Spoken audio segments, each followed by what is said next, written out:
नमस्कार, जय श्रीराम मंडळी. आपण महाविष्णूंना तसेच शंकरांना उद्देशून बऱ्याच वेळी भगवान हा शब्द वापरतो.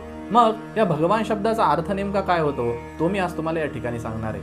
हा भगवान शब्द जो आहे हा भगवान शब्द संस्कृत शब्द आहे आणि याच्यामध्ये दोन लहान शब्द येतात, एक म्हणजे भग आणि दुसरा म्हणजे वान. तर या पैकी जो भग शब्द आहे हा भग शब्द 6 प्रकारचे गुण दाखवतो. ज्या व्यक्तीमध्ये हे 6 प्रकारचे गुण असतील, ज्याच्यामध्ये हे 6 प्रकारचे गुण असतील त्यालाच भगवान म्हणता येतं. हे कुठले कुठले 6 प्रकारचे गुण आहेत तर शास्त्रकार असं सांगतात की यशश्री औदार्य, ज्ञान वैराग्य ऐश्वर्य हे 6 गुण ज्याच्यामध्ये असतात त्यालाच भगवान त्या ठिकाणी म्हणता येतं. आणि हे 6 गुण केवळ आणि केवळ महाविष्णूंमध्ये भगवान शंकरांमध्येच त्या ठिकाणी आहेत, म्हणूनच त्यांना भगवान त्या ठिकाणी आपण म्हणतो. या 6 गुणांचं जर विवरण करायचं झालं तर सगळ्यात पहिल्या सुरुवातीचा गुण आहे यश. यश म्हणजे काय तर सगळीकडे विजय, विजयाची प्राप्ती. स्वतः भगवान ज्या ठिकाणी असतात त्या ठिकाणी विजयाची प्राप्ती होते. महाविष्णू ज्या ठिकाणी असतात, भगवान शंकर ज्या ठिकाणी असतात तिथे विजय हमखास त्या ठिकाणी असतो. म्हणून तर आपण सुद्धा आपल्याला ज्यावेळी विजयाची कामना असते त्यावेळी देवाची आराधना करतो. त्यानंतर भगवंताचा दुसरा गुण सांगितलाय श्री. श्री म्हणजे काय तर श्री म्हणजे संपत्ती आणि श्री म्हणजे मुखकांती. श्री म्हणजे संपत्ती. आता भगवान महाविष्णूंचं पादसेवन साक्षात लक्ष्मी माता करते, म्हणजे भगवंताकडे सगळ्या प्रकारची संपत्ती त्या ठिकाणी आहे.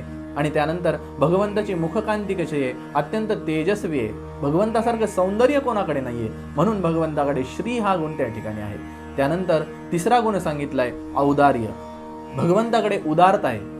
भगवंतासारखी उदारता कोणामध्येही त्या ठिकाणी नाहीये. भगवान किती उदार आहेत तर भगवान इतके उदार आहेत की त्यांनी त्या पूतनेला सुद्धा तीच गती दिली जी गती भगवंताने आपल्या आईला यशोदेला, आपल्या आईला देवकीला त्या ठिकाणी दिली. इतके भगवान उदार. त्यानंतर चौथा गुण सांगितला ज्ञान.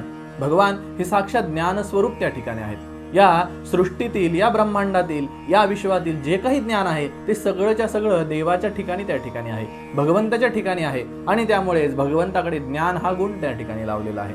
त्यानंतर 5वा गुण सांगितला वैराग्य. भगवान वैराग्य संपन्न आहेत. भगवान रममान होत असताना उत्तम प्रकारे कुठल्याही प्रसंगात रममान होतात, पण ज्यावेळी सगळ्या गोष्टीतून मन काढून घ्यायचं असतं त्यावेळी ते तेवढ्याच प्रभावीपणे सगळ्या गोष्टीतून मन आपलं काढून घेतात. म्हणून भगवंताकडे वैराग्य हा गुण त्या ठिकाणी आहे. भगवान सगळ्यामध्ये राहून सगळ्यापासून अलिप्त त्या ठिकाणी असतात. त्यानंतर 6वा शेवटचा गुण सांगितला ऐश्वर्य.